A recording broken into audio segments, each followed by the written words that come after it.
So ayan, isang magandang araw po sa inyong lahat dyan, sa lahat po ng mga applicants or nais pumasok sa Bureau of Fire Protection.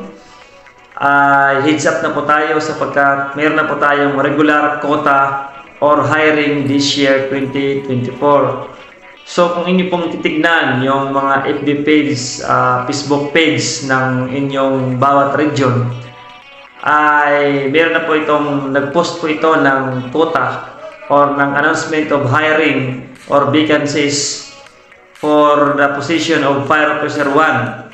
So, tignan po natin kung ilang quota po ang meron sa inyong region. Dito po sa Region 8 ay meron pong 99 na quota. Sa National Headquarters po ay meron po silang 200 na quota. So, yan nga, good luck po sa lahat po na mag-a-apply ngayon. Napakapalag po ngayon ng mga applicants sapagkat hindi pa nga po natatapos yung recruitment process para sa attrition quota. Ay meron na nga pong muling dumating na recruitment o hiring ulit sa Bureau of Fire Protection through regular quota national.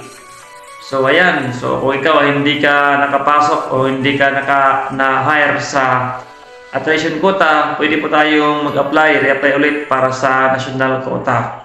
So yun po yung magandahan. Okay, no, guys, sundin po natin yung mga guidelines na ibinigay. Kung ano po yung dapat gawin, basahin po natin mabuti yon. By the way, guys, kung gusto po ninyo ng mga videos o ako po ay nag-upload po ng mga content about po sa mga tips sa pag-apply, puntahan po ninyo yung aking playlist. Hanapin ninyo yung tips and encouragement. Nandun po yung mga videos ko na in-upload. Sana po ito ay makatulong kahit po konti, especially po sa lahat po ng mga newly applicants sa Bureau of Fire Protection. Alright, so ayan po, hangad ko po ang inyong tagumpay this year 2024.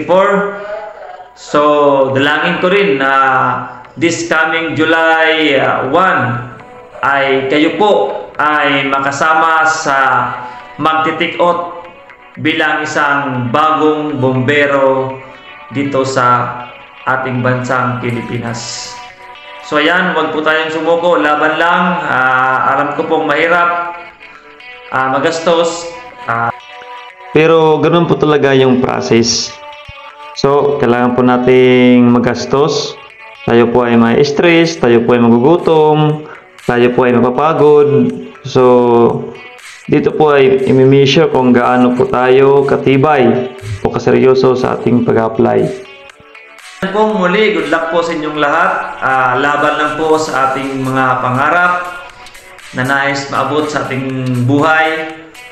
At huwag po natin kalimutan magdasal palagi na humingi po na tayo ng tulong sa ating Panginoong Diyos na sana this year 2024 tayo po ay makapasok sa ating ina-applyan kung tayo man ay nag-apply sa Bureau of Protection or sa ibang agency. So good luck! Muli, ako po ay hangad ko ang inyong tagumpay. Hanggang sa muli, see you po in my next video.